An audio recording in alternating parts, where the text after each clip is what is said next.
Welcome to the Pet Loss Companion. I'm Ken Dolan-Del Vecchio, and I'm here with my friend and co-author, Nancy Saxton-Lopez. And this is a program that we do live on Facebook and YouTube every Thursday from 6 o'clock until 6:30, give or take.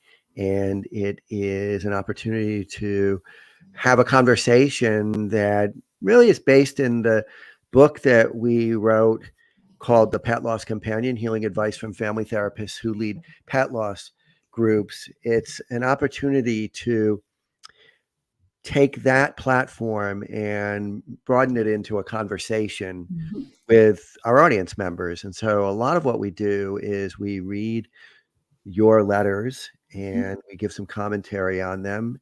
And you can write to us as follows. You can write to me at kenddv@gmail.com. And you can write to Nancy at nsaxtonlopez at csmpc.com. That's nsaxtonlopez at csmpc.com. And all of the information that I'm sharing at the beginning here is in the description that is attached to either the live broadcast or one of the various replays.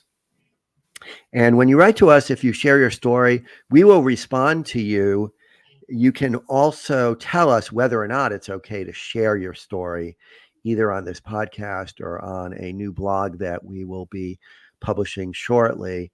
And if you allow us to share, then we will share using only your first name. And also, you can tell us if there are parts of what you send to us that you'd prefer we didn't share. Right. But or you want us to change a name, that's fine too.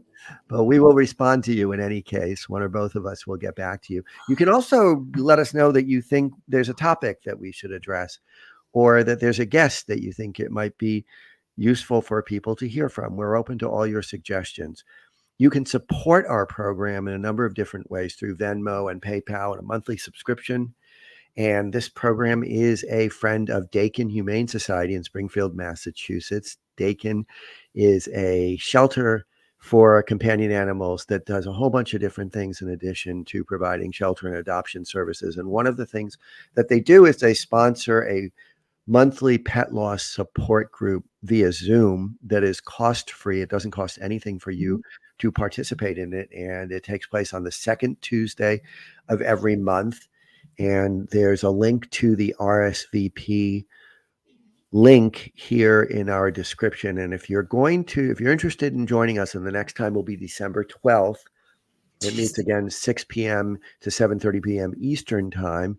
Please go and click the link as soon as you know that you'd like to participate, because we put a limit on the number of participants, because there's been a lot of people who have joined the meeting, and actually people join from all over the country and all over the world. It's always an interesting discussion, not only because people bring different stories, but they bring very different perspectives and often comment about how they're learning stuff about the ways that people experience and take care of their grief differently according to where they might be located in the world. So that's another program that is very much open to you, and please consider joining if you think that would be helpful. Also, please consider pressing the subscribe button on YouTube if you find this program valuable, and also clicking a like, giving it a thumbs up, because that helps other people who will benefit from it learn about it more readily. And so please do that if you think that if you like the program and you think that it might be helpful to others. And finally, we like to just let you know that we have an affiliation with a business called Bereave that produces these really beautifully crafted granite plaques, memorial plaques. And so if you buy a plaque from Bereave, you will also be giving a measure of support to our program. And Nancy's holding up the one that they gave to us. We asked them for a sample to make it's sure. It's really heavy, actually. It's really. We wanted to make sure that what we were promoting was of value and really of good quality, and it certainly is. And so, Nancy, you want to get us started? Yes. I have another announcement. You and I talked about this in text, but not right before. But there is a pet loss counselor who asked us to help her to get her information out.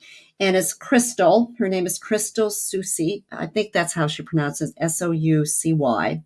She has her website is www.getcrystalclear.com.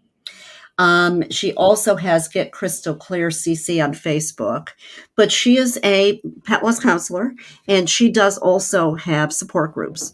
So if you want to, you can, want to have another, resource, then we wanted to let people know about Crystal's group. Yep. Great.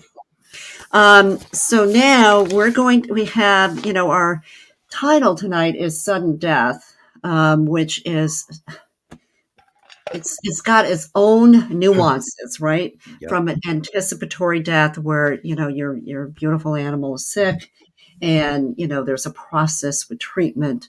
And sudden death is very traumatic. And so it kind of has the same feelings, but they come in different ways.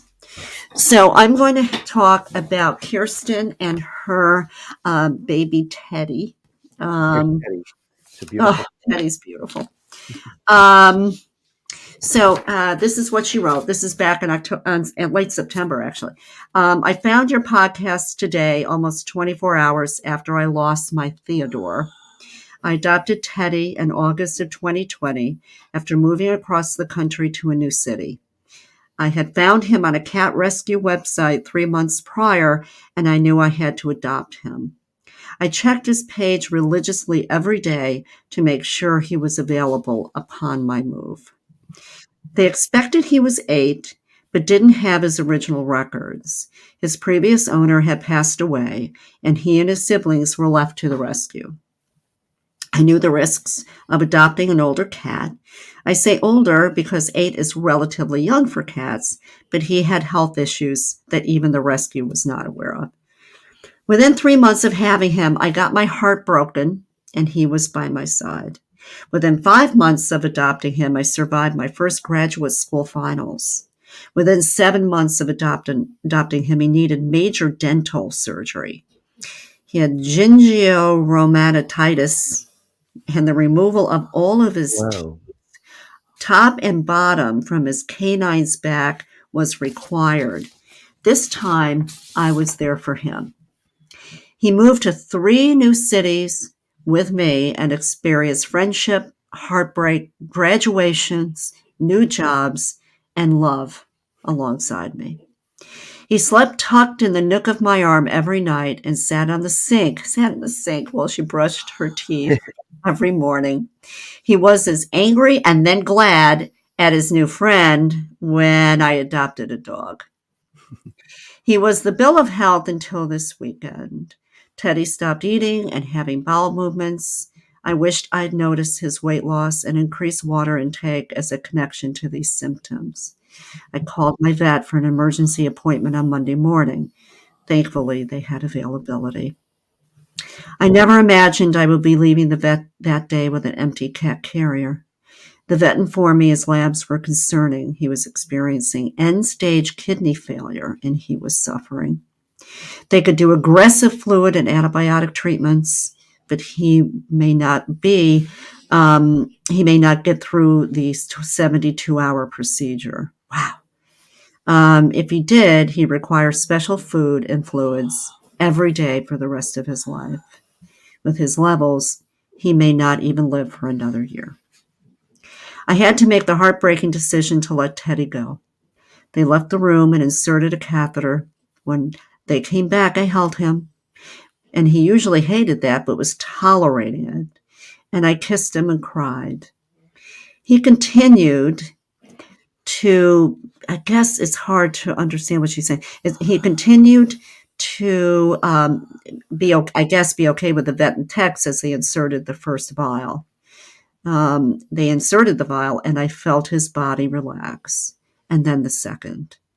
Then he was gone. He was gone faster than I could take a breath. My entire heart and soul slipped away before I could breathe. He was 11, and I am full of guilt for not seeing the signs. I'm full of guilt that he's no longer with me. I'm full of guilt because my dog misses him. My heart is broken, and I'm unsure how I'll ever move on from this grief. All right, and this is what we hear all the time, right? How am I going to get through this? How Yeah. am I going to survive? And the guilt, so much guilt. And of course, we feel guilty because we are responsible for Mhm. everything about our animal companions, but at the same time, we are human and we're not omniscient. We can't see into their bodies and see what's going on, and we don't know when they're sick and they're being stoic and hiding it. And I know. so there's always that dilemma because we only can see what is in front of us, and oftentimes we we just are not going to see these symptoms until they are at the end stage, and that's what we've got here. It's interesting because I, I think veterinarians do an amazing job. However, being a veterinarian is you can't talk to the patient, Hmm. right? You can't talk to the patient. You can do tests, you can do treatments, but the patient, the dog, the cat, the horse cannot speak. Because this reminds me, of someone I'm working with right now who has a dog who is now has lymphoma, but it's been 2 years of treatment for a dermatology. Yep. Thank you. Situation or an immune suppressant situation Mhm. with different vets in different specialties. Mhm. Okay, and there was an indication that it wasn't cancer. 2 years later, it is, and so and she's obviously upset. Her dog is still alive, but now is going through chemo, Mhm. and so and had been on massive steroids for 2 years. So what are the chances, that she has? So it's medicine is not exact, right? And how would when to go, what you see, what that would mean? Well, and also you see things and you wonder sometimes. You see Right. like maybe they're drinking a little bit more, or maybe they're not eating as well for a little while, but that happens.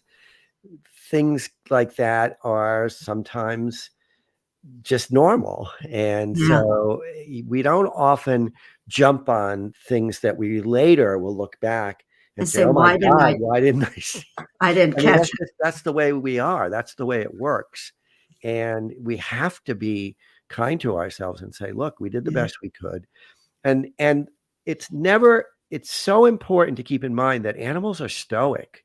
Yeah. They really try hard not to show symptoms because That's they their instinct. evolution has made them so that if they show symptoms, they're vulnerable. Right. And so they generally will do really amazing at not showing their discomfort.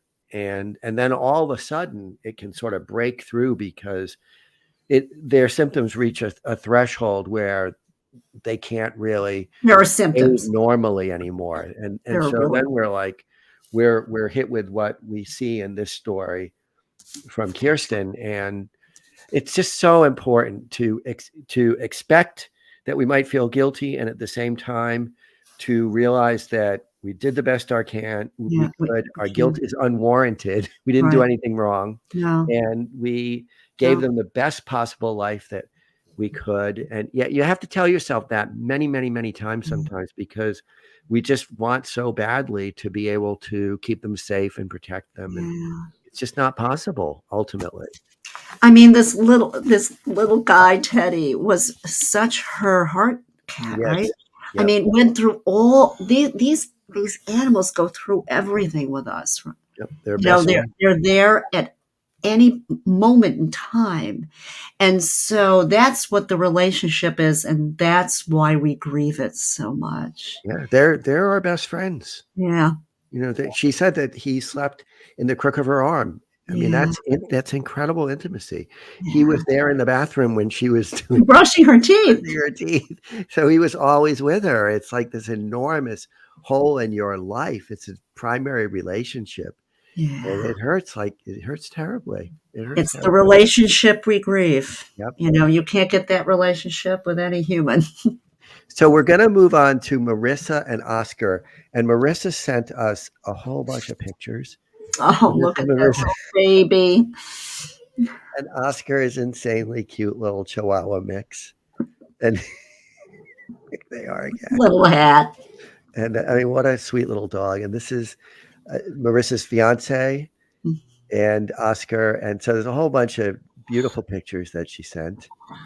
And so here is Oscar and Marissa's story. Hi, Ken and Nancy. I came across your podcast on Spotify after struggling with the passing of my best friend these past 3 weeks. I very quickly bought your book and have just barely started reading it. I wanted to reach out today because my fiance and I listened to an episode last night that really touched us and sounded similar to our story. I thought it would be nice to hear your thoughts on our situation, and maybe it would help someone else too. I also thought it would be a beautiful way to memorialize our little man, whom we love so dearly. Please feel free to share our story and his pictures if you wish. And again, thanks for sharing the story and the pictures, and all, and the same to Kiersten regarding her teddy. Thank you for sharing. My fiance and I were a couple of years into our relationship when we decided to get a dog. We wanted to adopt an older dog from the shelter so they wouldn't have to live out their golden years alone and stressed. When we walked into the shelter, Oscar, our Chihuahua mix, and I locked eyes, and we both knew it was fate. He was the only dog not barking, and it truly felt like we had an instant connection. They guessed that he was about 6 or 7 years old, but with how white his face was already, we figured he was a bit older than that. After that, we had 7 beautiful years with him. We changed homes, we moved to Colorado, we got engaged, and Oscar was there for all of it. He and I were attached at the hip. He would follow me from room to room. As soon as I would sit down, he would join me on my lap. Whenever I held him, it felt like he fit perfectly in the bend of my elbow. He was my soul dog and my best friend until the very end. When you looked at him, you would see a happy and healthy dog until things took a turn for the worse. On Mm, Saturday, September 9th, we noticed that he was acting rather lethargic. He was sleeping more. He didn't want to go down the stairs and he didn't want to go potty. The next day was the same, so we decided to take him in. Excuse me. Initially, I thought it must be something minor like a stomach ache. But when the vet came back with his blood test results, we received the news. His kidney levels were incredibly spiked and they needed to act fast. This news hit me like a ton of bricks. I just couldn't believe it was happening.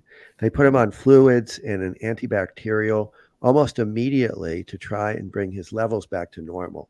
The vet staff were kind enough to set us up on a cot in a separate room so we would be able to stay with him through the night. That's pretty remarkable. yeah, Yeah.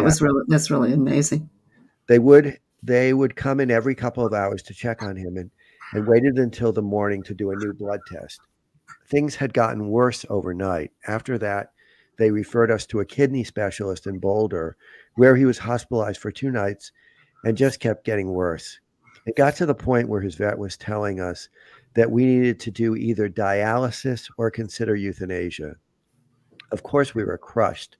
Dialysis, in his case, only had a 50-50 chance of working and was incredibly expensive. It would have been about $16,000, with him needing 4 weeks of outpatient care and an undetermined amount of time with a feeding tube.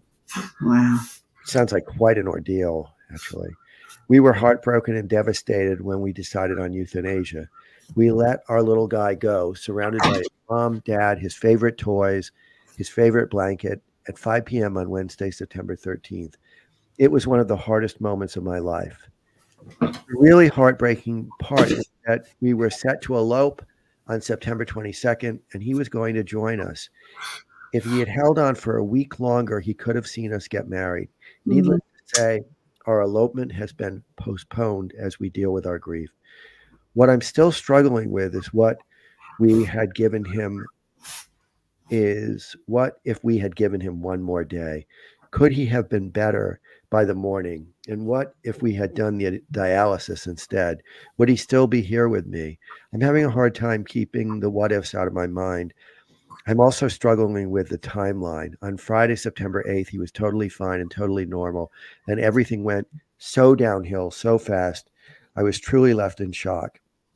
How do I accept my grief when these thoughts of uncertainty keep clouding my mind? I still think I'm going to come home and see him, happy as ever, sitting on the couch waiting for me. Although this is the hardest thing I've done, I feel grateful that we were able to give him 7 beautiful years. If we had not walked in that day, there's the chance that he could have died 7 years ago with no one to mourn him. I'm grateful to be able to mourn him. He was so loved. Thanks for listening. Wow. Poignant and beautiful testament to this little dog. Really wonderful. Well, it was the same thing we were talking about with Teddy, right? I mean, kidney disease, first of all, Yes. cat, dog, but it was all of a sudden, right? Yeah. And the treatment, this, we get into this too with where do you draw the line into your life with how much that you can spend. $16,000 and a 50-50 chance and living with a feet. To me, it sounded like such an ordeal that he would It would have go been through, hard. and he only had a 50-50 chance of succeeding. And I would have made the same decision that they made. I'm sure of it. Yeah. I mean, there was, when I did my internship at Blue Pearl, there was a lab that came in and she had dialysis and it would take an entire day. And she did that every week for months. And I think eventually they said it was $100,000 that they spent on her dialysis. I mean, she would just lay there the whole day. Having yes. I mean, you don't want them to suffer, and there's a cost, right? I don't mean just a financial cost, an emotional cost. How do you do this? Or can you do this? Or we've talked about, it's a very hard thing, but we've talked about how important it is to have a limit in mind, what you can sustain, like what you can pay. And it's hard to know what that limit might be because it depends on your financial situation, your household's financial situation. But it's a good idea to have some idea of an actual number, because then when this kind of thing hits, you've got some kind of measure for where this puts you. And if you've talked about it beforehand, you're going to at least have that starting place to discuss it. And as I said, this story for me would have been, I would have made the same decision. Yeah. And I would have made it also, terrific. I would have made it also based on the idea, and it's very similar to what happened with Teddy, that it sounds like a horrible ordeal to go through. Yeah. And the likelihood of it giving much in terms of quality of life is very questionable. And so, but she's doing the what ifs. Yes, as usual. We all do that, right? So, what if we had waited another day? What if we'd done this but the thing is that we make the best decision we can at the time with the information and with the guidance that's provided to us. And we have to reassure ourselves over and over again often that was the best at the time. And that's what we could do.